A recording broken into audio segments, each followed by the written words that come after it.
샬롬 반갑습니다. 바이블 투어 73일차입니다. 에스겔 40장부터 48장 말씀까지 오늘 읽도록 하겠습니다. 오늘 이제 에스겔 마지막 부분을 읽게 되겠는데요. 이제 여러분 에스겔 말씀을 읽다 보면은 한눈에 들어오는 단어가 있으실 겁니다. 굉장히 많이 반복해서 나오는 단어죠. 바로 성전입니다. 그래서요, 오늘도 공통된 주제를요, 성전의 회복이라고 한번 정해보았습니다. 그리고 성전하고 괄호 열고, 교회도 괄호 닫고, 네, 괄호 안에 이제 교회를 넣어보았는데요. 여러분, 우리는 이제 신약 성경에 의하면 성도 한 사람 한 사람이 이제 성전이 되는 겁니다. 하나님은 그 성전된 성도들이 함께 모여서 예배하기를 명령하셨고, 그런 말씀을 주셨습니다. 그래서, 오늘날 우리가 이제 교회 역시도 회복이 되어야 되겠다라는 그 말씀의 교훈을 가지고 또 목표와 비전을 품고 말씀을 읽어 가시면 좋겠습니다. 오늘 에스겔은요, 이제 사로잡힌 지 25년이 되는 시기라고 볼 수가 있겠고요. 약 25년.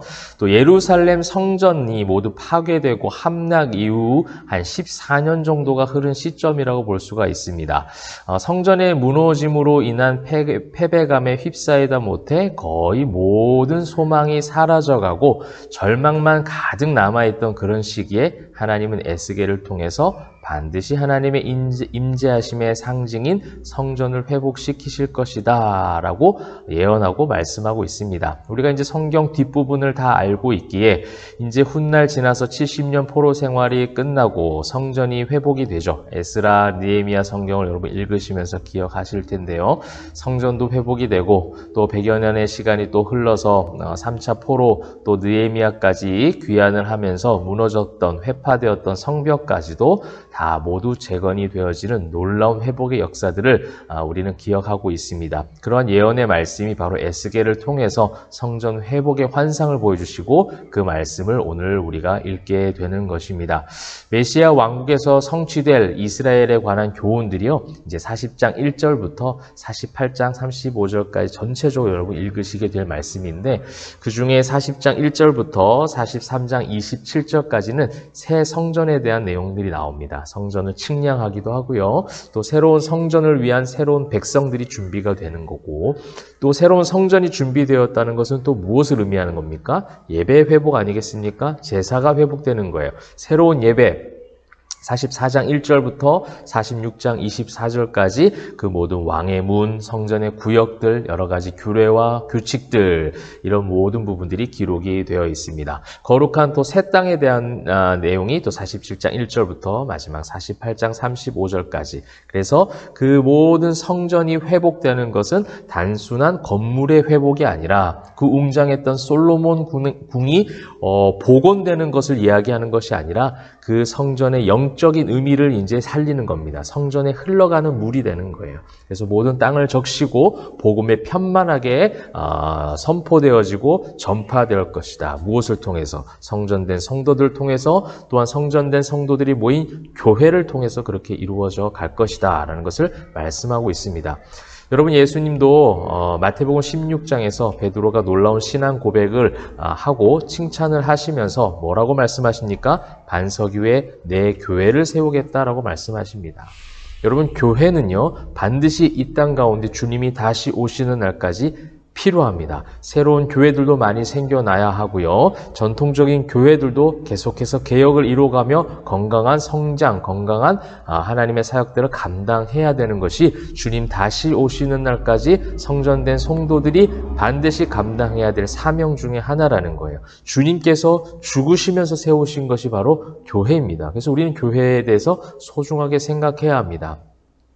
그런데 어느덧 마귀가 현대인들에게 교회에 대한 반감과 많은 불신들을 가져다 주는 것을 보게 됩니다. 그것은 교회의 잘못이 아니라 교회 가운데 사람의 욕심이 들어가기 시작하였고, 사람의 생각이, 사람의 언어가 난무하다 보니 복음은 뒷전이 되고 사람이 우선시 되어지는 그 모습이 잘못된 것이지, 예수님이 핏값 주고 사신 교회 자체는 매우 소중하다라는 거예요. 그래서 여러분, 교회를 사랑하고 교회에 대한 간절한 마음의 고백과 비전을 함께 바라보는 그런 우리의 심령들이 필요하다는 겁니다. 여러분, 예수님의 죽으심과 부활하심의 역사는 결국 성도 성도를 구원하시며 또 그 구원한 성도들이 함께 모여서 교회를 이루어가고 그 교회를 이루어가는 것은 결국 주님의 통치하심을 실현하는 곳이어야 된다는 거죠. 그렇게 성전됨으로 모든 사람들에게 보여줄 때에 많은 사람들이 그 모여있는 그들을 보고 칭송하고 또한 믿는 자의 수가 더해져가는 초대교회 역사가 일어나는 겁니다. 그 초대교회 역사가 일어날 때에 환난과 핍박이 있다 할지라도 교회는 계속해서 왕성해져가고 복음은 편만해진다라는 사도행전의 기사처럼 교회는 반드시 이 땅 가운데 필요하고 또한 교회는 하나님께서 계속해서 세워 가신다라는 거예요. 교회에 대한 많은 비판과 불만의 목소리를 커져가도록 만드는 사단의 유혹이 굉장히 많은 시대 가운데 있습니다. 실제적으로 교회에 대한 영적 공격이 심각해지고 있는 시대 속에 여러분 사랑하는 우리 포에마교회 성도님들이 이제 함께 인재 개척해서 신세양과 같은 교회인데요. 이 교회를 우리가 하나님의 주신 그 비전과 사명을 잊지 않고 끝까지 잘 감당하길 소망하고요. 또 바이블2에 참여에는 각 모든 지교회에 속해 있는 우리 성도님들 여러분이 속해 있는 교회 공동체를 사랑하는 마음으로 기도하시기 바랍니다. 그 교회가 하나님의 사명을 잘 감당할 수 있도록 영혼을 초청하고 또 영혼들이 구원받을 수 있도록 구원받은 영혼들이 하나님 안에서 성화되어져 가는 역사가 교회를 통해서 일어날 수 있도록 여러분 힘을 다해 주시길 바라요.